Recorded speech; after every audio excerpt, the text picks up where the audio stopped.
Hello, my name is Sophie Gedahun, and I'm your host for this episode of the College and Career Readiness Podcast. Today, we're joined by our special guest, Delilah Clay, who's a lobbyist.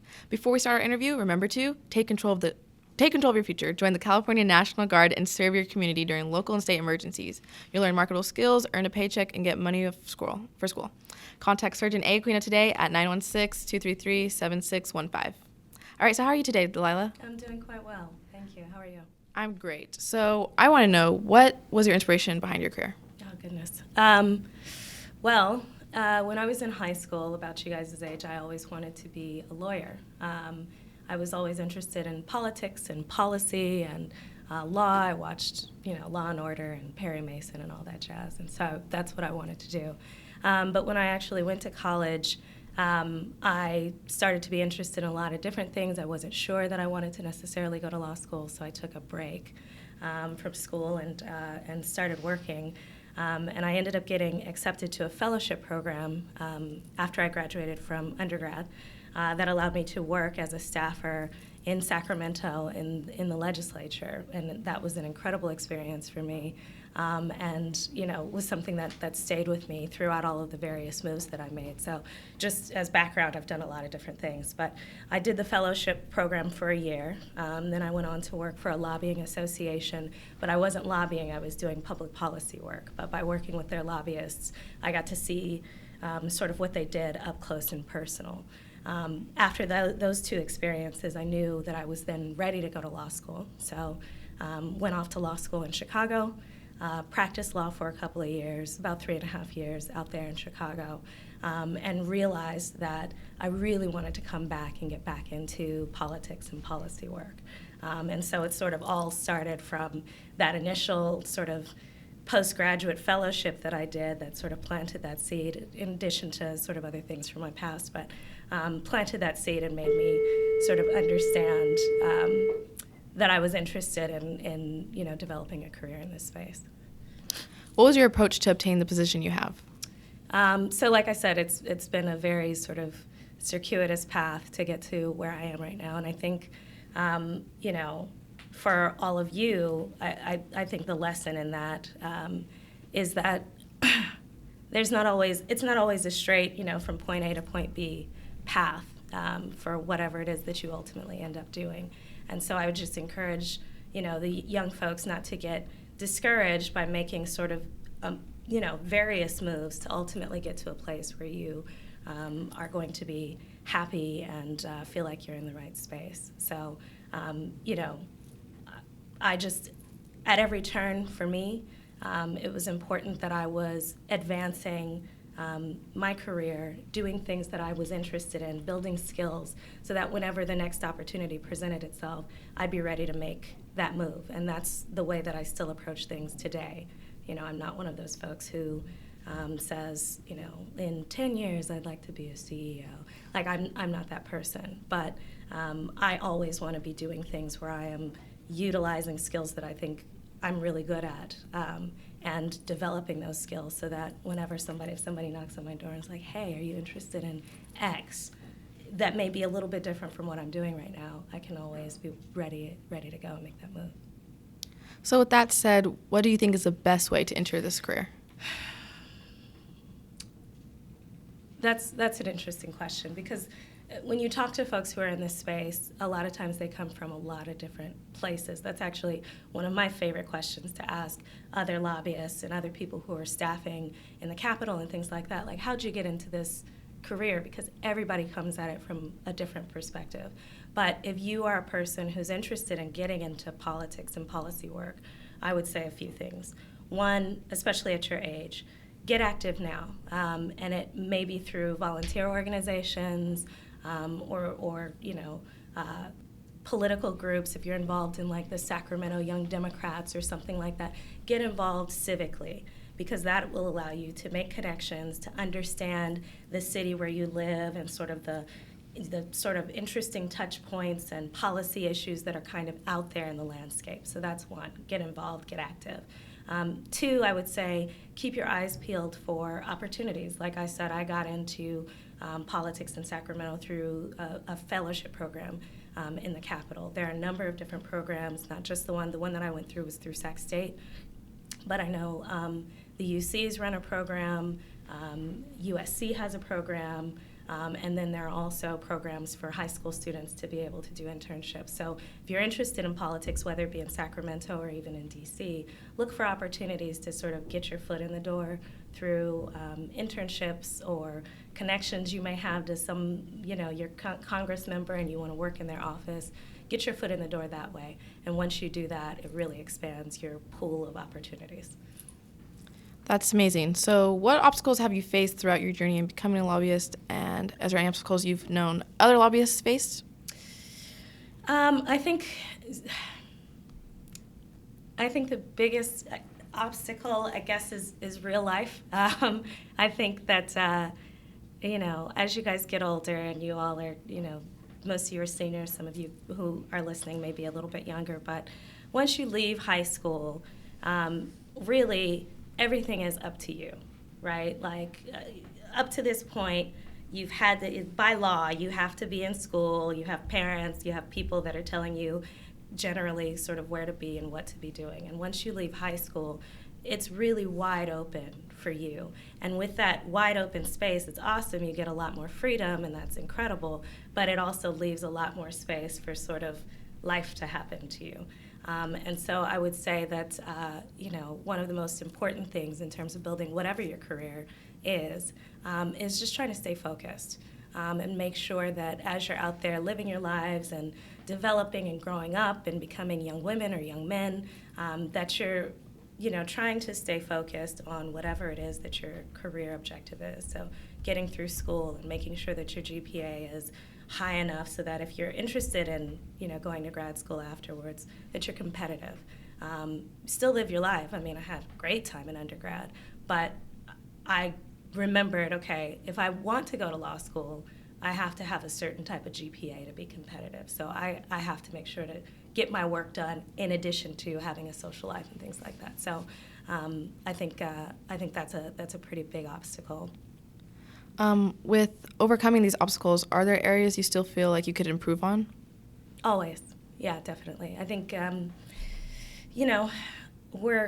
don't think you ever really grow up. I'm 35 now, and I still feel like high school wasn't that long ago. Like, I'm still young and, whatever. And so I've come to accept, and actually my dad is like 62, and we recently had a conversation, and he's still feeling like he's growing up and maturing and developing in different ways. And so I just think that at every stage of your life, there's always something that you can be improving upon. There's always something that you can learn more about.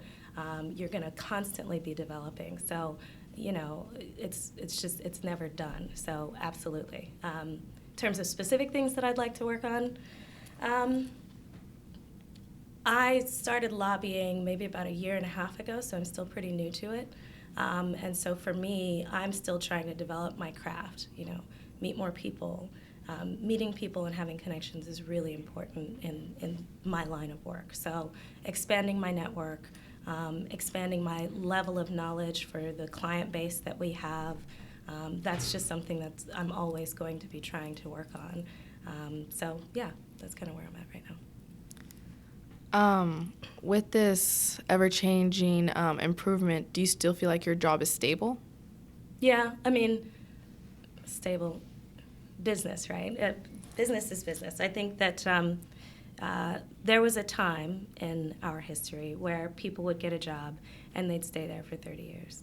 That is not the case anymore. And so, and I mean, I don't want it to be the case. Like, I like the way that, our market is set up, which is that in a lot of cases it makes sense for you to make multiple career moves, in ultimately trying to reach your goals. And I think particularly, just if I could veer off for a second, as women and as a woman and as a person of color, sometimes it is necessary for you to sometimes it's absolutely necessary for you to be making moves in a dynamic sort of way. the ability for you to jump into a career at 25 and stay at that same location and advance the way that you ought to be advancing can be really hard when you have all sorts of headwinds and things like that. And so sometimes you need to go from company A to company B to company C to get ultimately where you want to go, because of a variety of sort of obstacles that we face that are sort of idiosyncratic. Well, on the topic, what's it like being a woman that holds such a high leadership position?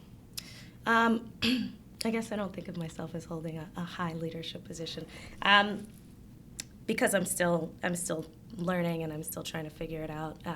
But I have, like I sort of outlined before, I've done a lot of different things. I've made a number of moves in my life that I feel good about, and it's nice. I think, when I was your age, I was very concerned about, getting things done and trying to, be the best that I could in whatever space that I was in. And I think once you get past, I would say probably past undergrad, you sort of get to this place where you feel like, and for people who are not going to college, I would say probably about 23, 24, if you're doing a vocational degree or you're going to the military or whatever it is, you get to this place where it's like, okay, I know I'm not going to be a complete failure, so let me try and make some decisions that are in service of my happiness as opposed to necessarily like making the most money or going to the most prestigious school. Let me go to the school that makes sense for me in terms of where my career is at that particular point in time, if that makes sense. Mm-hmm. So yeah. What particular skills or talents are essential for this occupation? Essential, you have to be able to communicate. I think that is 100% the biggest sort of thing that I bring to the table and that any lobbyist is able to bring to the table. And by communicate, I mean verbal communication, your interpersonal skills. There are so many times that, like I think I explained before, a lobbyist is an advocate for an interest in the legislative space, but also in terms of regulatory agencies. And so it's our job to go in on behalf of our clients and talk to people about what their issues are, about how certain pieces of legislation may impact them. And those conversations can happen in an office setting, but they can also happen over cocktails at 6 o'clock in the evening. They can happen over coffee. They can happen through text message. And so your ability to make connections with people, to be affable, to be someone that people like to be around is really important. But then also your ability to communicate via writing. And I think sometimes in school, we discount how important it is to be a really good writer. But in my job, I can't tell you how important it is. I mean, even just firing off an email to a client, right? And you think email is pretty informal. However, can be pretty informal. But, you're conveying really important information to someone who cares about it very closely. And so you want to make sure that you're drafting whatever it is that you're drafting in a way that they understand it, that it makes them look good, that you're not getting yourself into trouble, that you're not saying anything that if this email was posted on the front page of the New York Times, would you be embarrassed about it? You have to be mindful of those things too. So communication, I think, is the number one skill, both verbal and written. It sounds like there's a lot that comes with being a lobbyist. So what kind of salaries can someone in this line of work expect, or at least an estimated range? So that depends on what type of lobbyist you are. So I guess I would explain the buckets in a couple of different ways. There are lobbyists that work in-house for corporations. So most companies have a government relations arm. So if you think about, give me a name of a company. Disney Corporation, right? Let's say Disney. They have internally people who work for the company who keep track of what's happening legislatively or regulatorily that impacts the company, right? So that's an in-house government relations person. Then you have what I would call associational lobbyists. So there are groups, interest groups, or groups of professionals that get together, pool their resources, and decide we need to have somebody on the ground keeping an eye out for our interests. So an example of that would be insurance companies, right? So they get together, they have mutual interests, they create an association, and that association has a lobbyist. That lobbyist, they only lobby on behalf of insurance interests that are part of their association. And then there are lobbyists like myself who are contract lobbyists. So I work for a firm, and different companies hire us. So I have multiple companies that we represent as a contract lobbyist, as opposed to just having one client when you're either in-house or working for an association of some sort.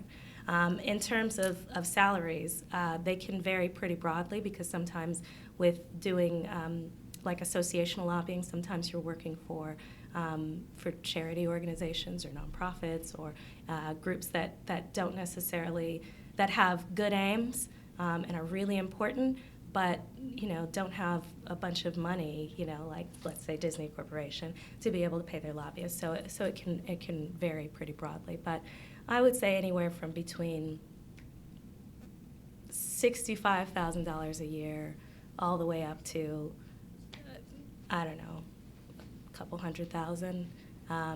It can be more than that if some people start their own lobbying practice, they're partners in their firms, and so they get, there's an opportunity for even more money. Some people in this space are millionaires. So it's really, really broad. It depends on sort of what sector of lobbying you're in and how far you can go in this space. What core values do you have that motivate you to continue being a lobbyist? Core values. I would say that they're more interests than values. I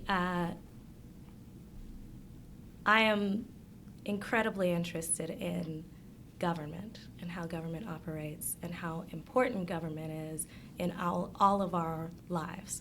And so, I'm kind of a nerd in that regard. Like, it's interesting to me to watch committee hearings and listen to members debate healthcare, for instance, or debate a policy around criminal justice reform or whatever, because at the most fundamental level, we're thinking about how people organize themselves and how we make decisions as communities. And that's just, it's interesting to me that we sort of, as individuals, give over our faith to these organizations to make decisions on our behalf and how that works. So interest in government, I have an incredible respect for democracy and for the way that our system is set up, sort of the tripart, judiciary, executive, and legislative branches. I'm just kind of a government dork, so. On any note, do you have any advice for any future lobbyists listening? I would say get some life experience. I think that in any space, I don't care what you're doing, if you want to be a lawyer and all you do is like read legal blogs and you go straight through from undergrad to law school and you go and you work at a firm, you're going to be missing some perspective. So, and particularly in the lobbying space, because like I said, government impacts every area of our lives. And so I think it's really useful when people come into this space having had some experience. So for me personally, I like that I have spent some time working, for a policy group that dealt with healthcare. I went off and practiced law on behalf of large corporations, and so I understand how corporations are constructed, what they think about. I understand, litigation costs for them. That kind of stuff is really interesting and important. And now that I come to the policy-making space, I'm able to sort of pull all of that stuff together and be able to say, okay, well, this bill might have these potential impacts. I've seen what litigation does in this space. I know that this is an issue. Highlight that for my client. So if you're interested in policy, I would say don't just focus on the one policy area that you're interested in. I'd say reach out and learn a lot about a lot of different subject matters because it becomes helpful. All right, there you have it. Thank you, Ms. Clay. Thank you.